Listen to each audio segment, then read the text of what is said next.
Welcome to Storytimer at Large. Zelma Louise Allen. Zelma Louise Allen was born on the 28th of April in 1955 in Fort Worth, Texas.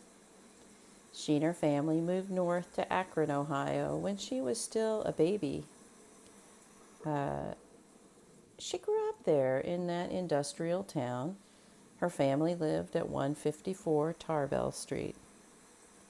The family home is still there.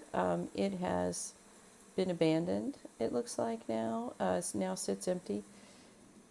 But it does look like just a lovely little home, actually. Zelma was a 17-year-old junior at Central Howard High School in 1972. She worked part-time at the City Garage in North Union Street. I'm wondering if that was like a parking garage. Maybe she worked taking money, at the entrance or the exit of the garage. I'm not sure. Maybe she, maybe it was a garage that worked on cars and she worked in the office, something like that. Not sure. Zelma had a son named Orlando to support, so here she was, doing her best to finish high school and to make her way in the world and bring in some extra money for her family. Zelma disappeared on August 4th, 1972. I'm just guessing based on the map, but perhaps she was walking home, to or from work, walking to or from work at City Garage on North Union. The It's not terribly far. Her workplace was not terribly far from her home on Tarbell. And I did find on Find a Grave that it says she was walking to work and using a shortcut that went past the back of Beach Street. She never made it to work and was reported missing on August 5th, 1972.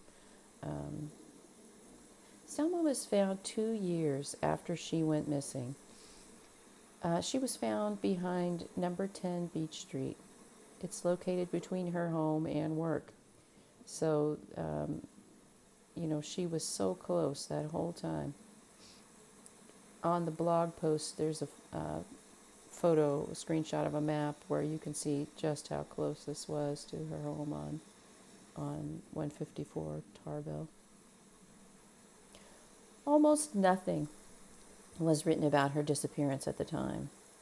Racism and victim blaming made cold cases much harder to solve. We all know that you'll hear about, they just ran away, and runaways were just considered, not worth even bothering to look into for some strange reason. Thankfully, the person who wrote her obituary and made sure it was published in the paper provided all these addresses and key information. Zelma was so close to home the entire time she was missing. She was in the city behind a business. No one saw her? No one noticed the smell of decay and was curious enough to check it out? I guess so. I also have photos of the business, the building there at number 10 Beach Street and the area behind it on the blog post if you want to check that out. The business at 10 Beach Street was called Ace Rubber Products. Perhaps it already had a strong odor of rubber or tires and no one noticed. Some cities like Akron can have a lot of industrial pollution smells that can cover up the smell of decay. People might have even smelled the smell of decay and just thought it was maybe an animal, and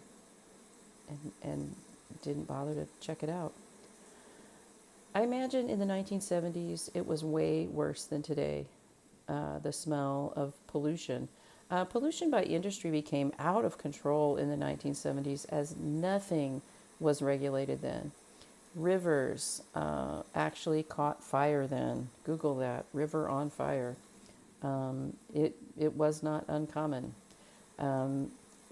Corporations just dumped whatever industrial waste straight into the rivers. They didn't think about people might need to drink that water, or you wouldn't want it to be on fire. People expected corporations to act responsibly and with the health of the people in the surrounding areas in mind, but they did not do that. We had to pass laws and give the Environmental Protection Agency the ability to inspect and investigate and prosecute these corporations. Today, the area behind the building at number 10 Beach Street is overgrown and wooded. It may have been that way then, or maybe there were piles of tires or other materials there then. I didn't find any reporting of the circumstances of the discovery of Zelma's remains. I was wondering if they were hidden under things. You know, were her remains hidden away under things, or buried, or partially buried, or something like that? And why were they discovered 2 years later? There was no reporting of that information. I wondered, was she sexually assaulted? Were any of Zelma's clothes preserved in evidence? A lot of clothes in the early 1970s were made of polyester or other man-made fibers. Those wouldn't break down as fast as cotton or natural fibers. If her clothes were saved, there is a possibility, however slim, that DNA evidence could still be there. Her fingernails might also have held the DNA of her killer. Her mother and stepfather, Coralie and Alvin Elliott, and her sister, Cassandra E. Allen, were left behind to grieve and to take care of little Orlando. Orlando should have had his mother with him as he grew up. Zelma should still be here with us today. Zelma Louise Allen is buried at Mount Peace Cemetery on North Aqueduct Street. It's very close to her former home on Tarbell Street. If you have information that can help investigators solve this cold case, please submit a tip at the link that I'll provide in the comments with the Ohio Attorney General's office. I noticed at that link there's no photograph of Zelma, and there are some inaccuracies on the information that's given there. They list the address that she was found as number 100 Beach Street, but that is not accurate. It's number 10 Beach Street if you look in the old news archives like I did. Let's take a moment to think about Zelma and, kind of hold her in our hearts for a second here. Rest in peace, Zelma. Thank you so much for listening to the video today, for watching. Thank you so much for subscribing. Every subscriber helps. The comments are really great, insightful. Thank you so much for everyone who's commenting on these videos. The more attention the video gets in terms of hitting that thumbs up button for justice, I don't like to think of it as liking the thing that happened here, this terrible tragedy, but hit that button thinking about, thumbs up for justice for Zelma here. YouTube is an attention-based site, so the algorithm's going to push the video out to more people if it gets more attention. So thank you so much if you're watching the video all the way to the end, even where I'm rambling like I am now. Thank you so much for watching it all the way to the end. Thank you for commenting.